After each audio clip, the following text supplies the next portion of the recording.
Okay, as I've been telling you, I'm with Natalie Makoma all the way from Makoma, like from the group singer Makoma. So Natalie, welcome.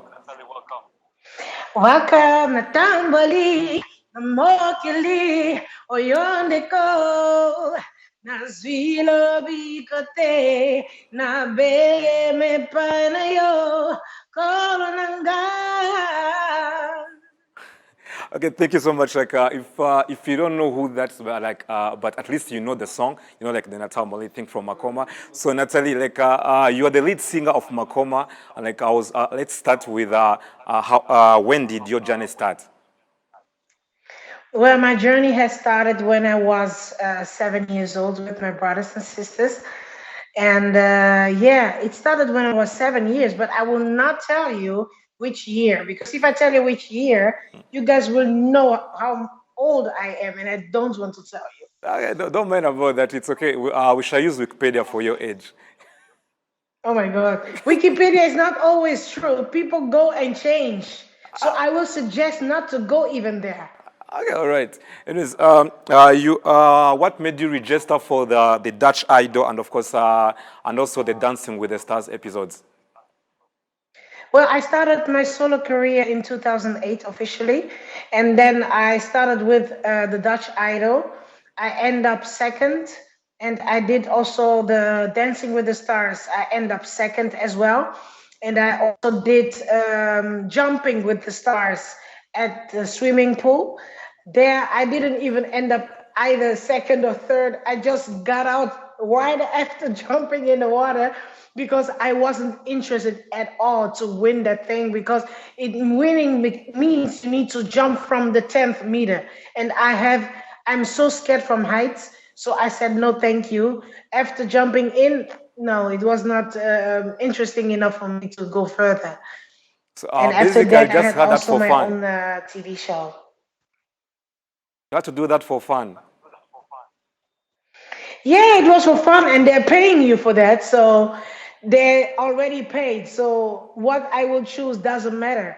If I want to hit the 10 meter, we all still gonna win the same money, but you gonna be the winner. So I don't want to be a winner to go to the 10th meter. So for me, 3 meters was enough.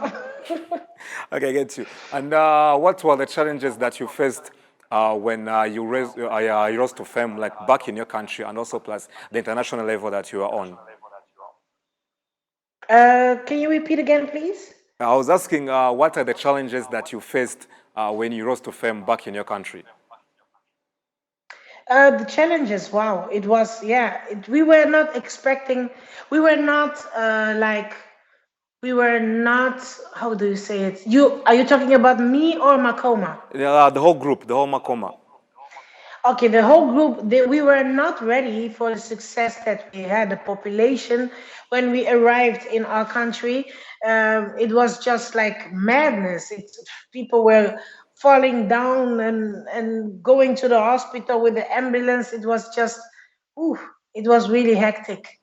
And Okay. yeah, those were challenges that we were not prepared for this, and it was really hard to keep yourself together for this. It was not easy. No. Okay, you also came to Rwanda, like the group of Makoma back in 1990s. Like I don't remember well the time you came, but still, how was the experience? Do you remember anything on that show? I remember we performed in Kigali in the stadium. It was madness. It was unbelievable full, and it was a very success show. It was so good, and we stayed for 3 months almost in Rwanda because from Rwanda we were like from there going to Tanzania, Uganda, Kenya, all the countries to perform, but we still came back in Rwanda to live there for 3 months. And we all the fans, all the people from Rwanda were so wonderful. I even came across for one fan back then here in Brussels. And I was so happy to see her because I never forgot her. The people were so kind, and it was really a very beautiful experience. I remember crystal clear how it was. Okay, I get you. So, and let's like continue with your journey, like with you being famous, like the whole group of Makoma, and like I want to know the success worldwide, like at the Africa, the tours you made in Europe, and of course, like in Africa, like how were those tours that you made there?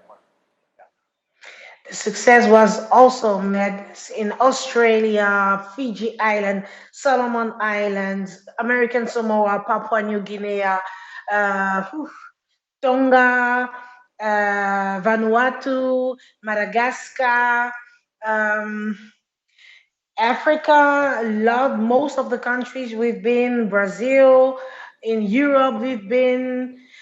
I'm just staging, the Europe, no, South America, North America, Australia, the islands, everywhere we've been.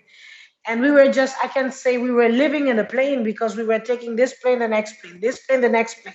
So I started to cry and I was even sick because I had homesick. I wanted to go home. Okay, and you also released your album in 2002, and the album was called On Faith. Like that was the first album that you released, and like I want you to tell me how did it go, like on that level of success that your first album back in those times where there was no internet and stuff like that. So like how did it work, like that album, your first album? That album was very successful in Germany. It was released in Germany. It was produced in Germany. And back then, video clips was not really important. It was more the audio, and all the radio stations were playing that song. So it was really, really successful. In the same time, Makoma was also successful traveling. So it was for me hard to keep those both separate.